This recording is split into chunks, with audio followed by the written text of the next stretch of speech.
Nah, bagaimana hadis, Pak Gembul, kalau sampai hadis sama ilmu nasab ini jauh lebih tinggi ilmu hadis, Pak Gembul? Belum selesai. Santai Pak Gembul, santai. Ini akan saya buktikan bahwa pertanyaan kitab sezaman itu sama sekali tidak ilmiah. Nah, kenapa? Karena begini, kredibilitas yang dilihat itu adalah orangnya, bukan teksnya. Bukan teksnya, Pak Gembul.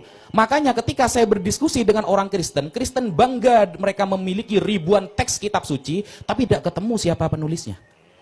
Tapi Al-Quran, Pak Gembul, kita bisa buktikan, baik mungkin Pak Gembul nanti akan meminta sanad, atau akan meminta manuskrip dan kredibilitasnya, kita bisa membuktikan bahwa ayat Allah ketika mengatakan inna nahnu nazzalna dzikra wa inna lahu lahafizun, kami yang menurunkannya dan kami yang menjaga, itu bisa dibuktikan. Kenapa? Karena dari 5 syarat hadis saja semuanya membahas orangnya, Pak Gembul. Yang pertama, ittisalus sanad. Orangnya itu jangan sampai ada yang fiksi, apalagi fiktif. Harus benar-benar, kamu dapat dari mana kabar itu? Bahwa tadi ada orang yang tabrakan. Dari teman saya, benar nggak ada? Nah itu dibuktikan dulu. Yang kedua adalah adalatur rawi, Pak Gembul. Orangnya memang terbukti bukan ahli maksiat, tidak pernah bohong dan memang orangnya amanah. Jadi yang ketiga, orang itu adalah orang yang dobet, cekatan. Nah, kenapa kok kritikannya selalu kepada orangnya? Karena ini bukan wilayah indrawi, Pak Gembul. Bagaimana lalu kemudian kita bisa meneliti orang yang 500 tahun lalu pernah melakukan ini dan itu, hanya mengandalkan teks saja seperti perkataan Kiai Imad, mana kitab sezamannya? Ini justru udah ilmiah. Kenapa? Karena perkara nasab ini bukan amrun qot'i, Pak Gembul. Ingat ya, perkara nasab itu bukan amrun qot'i, bukan sesuatu yang 100%. Tetapi amrun zonni, keyakinan 80% ke atas. Sehingga ada teori, Pak Gembul, di dalam nasab namanya syuhrah wal istifadah. Bagaimana komentar masyarakat dulu tentang dia, itu yang kita ambil. Begitu Pak Gembul. Manggi, ditanggapi. Oke, ya berarti ini menegaskan bahwa ilmu nasab itu tidak ilmiah. Karena sebenarnya kalangan akademisi itu menganggap bahwa ilmu nasab tidak ilmiah itu, satu adalah karena mengandalkan tradisi lisan, dan yang kedua adalah tidak memiliki metodologi yang pasti untuk bisa melakukan pembuktian, dan yang ketiga adalah subjektivitas. Dalam hal ini sudah ditegaskan subjektivitasnya oleh Gus Wafi. Tapi gini, metodologi ilmiah itu ketika saya mendapatkan kabar ada mobil kecelakaan di jalan, orang yang menceritakan kepada saya itu adalah unsur kedua atau ketiga. Yang pertama adalah saya datang langsung apakah ada jejak-jejak kecelakaannya atau bukan. Jadi bukan pada orangnya, tetapi pada jejak-jejaknya. Jadi dalam historiografi memang terkaitnya itu adalah pada jejak-jejaknya, pada artefaknya, pada keberadaannya. Nah, terkait dengan yang tadi itu, misalkan saya tanya sekalian pada Gus Wafi, misalkan ya, ini contoh kasus lah ya, Kiai Imaduddin mengatakan kurang lebihnya adalah yang memasukkan, yang mencangkokkan Ba'alawi ke dalam silsilah keturunan Nabi itu adalah Asyakran. Begitulah ya, menurut beliau. Kemudian menurut Pak Gus Rumail Abbas, oh tidak seperti itu, karena begini begitu. Oke, jadi di situ polemiknya ada satu orang yang namanya, siapa nama lengkapnya itu? Ali Asyakran. Asyakran. Bagaimana metodologi bagaimana cara kita menguji, bagaimana metodologi apa yang bisa kita dapatkan untuk menguji bahwa beliau itu jujur atau tidak? Ya, komentar orang-orang yang kenal dengan beliau. Komentar orang-orang, berarti subjektif kan? Begini Pak Gembul, kalau ilmiah itu harus semuanya dengan indrawi kapasitas kita semua. Ya memang itulah ilmiah. Nah, tidak gitu Pak Gembul, gitu tidak. Makanya gini aja dulu. Referensi Pak Gembul bahwa ilmiah itu hanya dengan indrawi di mana? Bukan, ilmiah itu bukan hanya dengan indrawi. Ilmiah itu hal pertama yang diuji adalah yang bisa terbukti secara indrawi. Jadi misalkan gini.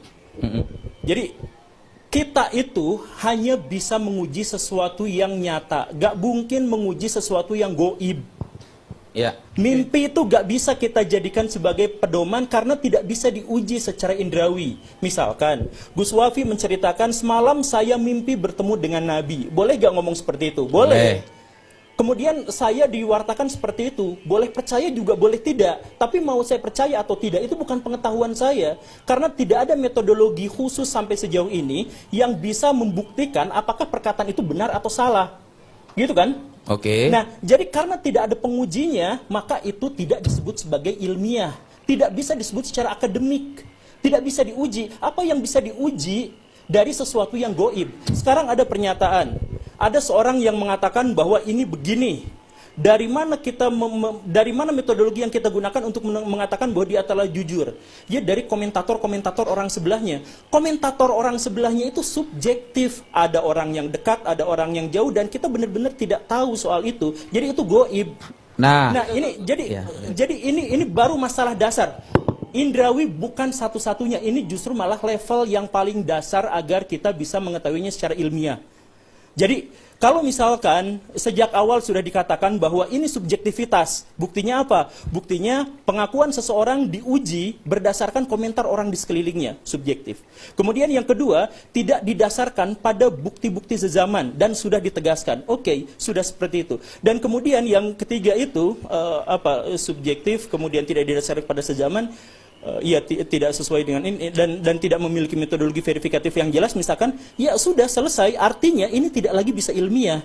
Kalaupun misalkan nanti menyebutkan ini dari kitab-kitab, mohon maaf ya, itu bukan dari Islam, tapi itu adalah produk tradisi masyarakat Arab dan masyarakat Islam pada waktu itu. Karena Islam hanya memerintahkan untuk belajar ilmu nasab, bukan bagaimana menjelaskan metodologi nasab. Sehingga metodologi yang tadi dijelaskan itu bukan Islam dan tidak ilmiah. Itu hasil tradisi masyarakat pada waktu itu yang bisa dibantah, dan karena tidak sesuai dengan metodologi yang lebih modern, ya ayo kita diskusikan terkait ini gitu. Jadi sekali lagi ya, ada nggak cara selain cara subjektif tadi itu, ada nggak cara yang bisa menjelaskan dari mana Pak Ali Asyakran itu jujur misalkan? Oke, terima kasih banyak Pak Guru. Ini diskusi yang menarik ketika kita membahas tentang mengkritisi ilmu nasab. Ketika kita mengkritisi ilmu nasab, hak setiap orang. Pak Guru juga berhak mengkritisi ilmu nasab. Dan Robitoh Alawiyah ini lembaga pencatat nasab yang memang berpegang pada kaidah ilmu nasab. Kebetulan Kiai Imaduddin juga berpegang pada ilmu nasab. Betul. Ilmu nasab sama ilmu nasab ketemu diskusi kemarin, bisa tuh sama.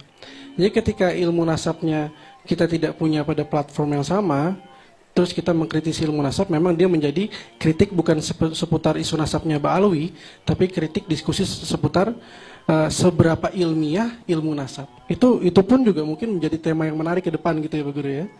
Tentang seberapa ilmiah, seberapa bisa diterima ilmu nasab. Ilmu nasab ini seperti yang disampaikan oleh Gus Wafi, yang dipandang oleh Pak Guru sebagai ilmu yang mungkin tidak ilmiah, adalah metode yang digunakan secara generasi bergenerasi. Jadi kalau misalnya kita mau tanya Pak Guru baik apa enggak orangnya, tanya sama saya yang pernah ketemu, kita sezaman, kita bisa ngomong.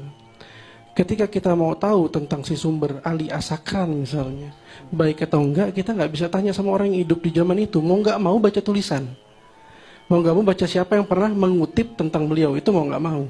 Karena sumbernya itu. Apakah bisa memastikan? Ya nggak bisa. Bahkan saya ditanya tentang Pak Guru, baik nggak Pak Guru orangnya? Saya jawab baik. Saya pun juga bukan berarti menjadi orang yang bisa memastikan bahwa Pak Guru baik, nggak begitu.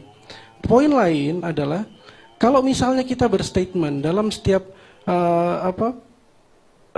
ilmu manapun, bahkan DNA, misalnya seperti Pak Guru berstatement, jadi di dunia Arab itu mengisbat nasab tuh harus tes DNA gitu. Nah itu juga harus kita telaah gitu. Apakah betul di dunia Arab itu di luar kalau dia tes DNA baru diisbat? Kami survei nggak ketemu satu pun nakobah yang mengisbat lewat tes DNA.